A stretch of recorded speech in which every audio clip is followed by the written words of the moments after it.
Trump flouts virus rules, warns of new far-left fascism at Mount Rushmore event. Enlarge this image. Toggle caption Bloomberg via Getty Images. Bloomberg via Getty Images. Updated at 7:43 a.m. Eastern Time. On the eve of Independence Day, President Trump celebrated at the foot of Mount Rushmore National Memorial in Keystone, SD, with a fireworks display and an impassioned speech against what he called a new far-left fascism.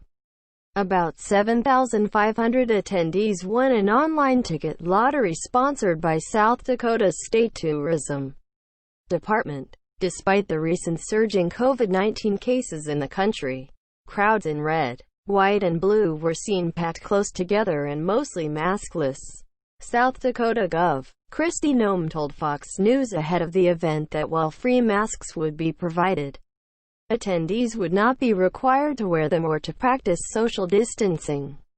Trump opened his speech by denouncing the protesters who have called for the removal of Confederate monuments and statues nationwide that have honored Americans who have supported or benefited from slavery. The movement has stemmed from nationwide protests for racial equality following the police killings of George Floyd in Minneapolis and Breonna Taylor in Louisville, and the killing of Ahmaud Arbery in Georgia.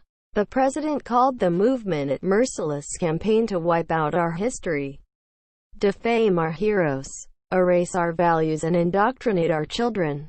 The president signed an executive order in late June reinforcing an existing law that protects federal monuments. In a tweet, he promised long prison terms for these lawless acts against our great country. Quote, at Mount Rushmore, Trump announced he was signing another executive order to establish the National Garden of American Heroes, an outdoor park that would hold statues of the greatest Americans to ever live. Trump also lamented cancel culture, which he described as a political weapon used to intimidate dissenters and political opponents, calling it the very definition of totalitarianism. He warned of a far-left agenda that was teaching children in schools to hate their country, but said Americans would not succumb to the web of lies. They think the American people are weak and soft and submissive, he said. But no. The American people are strong and proud, and they will not allow our country and all of its values, history and culture to be taken from them. In response, the crowd erupted in cheers of USA, USA, and 4 more years. Quote, protesters had blocked one of the major highways into the site hours before the event. The demonstration was organized by Native American protesters. According to Lee Strubinger of South Dakota Public Radio, many were protesting the Mount Rushmore monument itself, which is carved into a mountain sacred to the Lakota. Demonstrators were also concerned that the fireworks display could damage the mountain. Fireworks had been banned at the site for more than a decade. Others were worried the event would put tribal members at risk of a coronavirus outbreak. About 15 protesters were arrested. According to the Associated Press, on Friday night, it was announced that Kimberly Guilfoyle, a campaign fundraiser and the Donald Trump Jr.'s girlfriend, had tested positive for the coronavirus.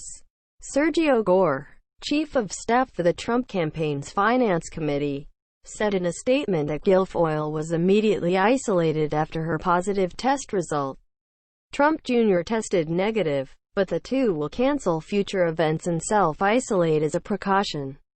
Guilfoyle is asymptomatic, and Gore said she would be retested to confirm their diagnosis. On Saturday, Trump is to appear at the Salute to America event and give remarks on the South Lawn of the White House. Like last year, a fireworks display will take place at the National Mall.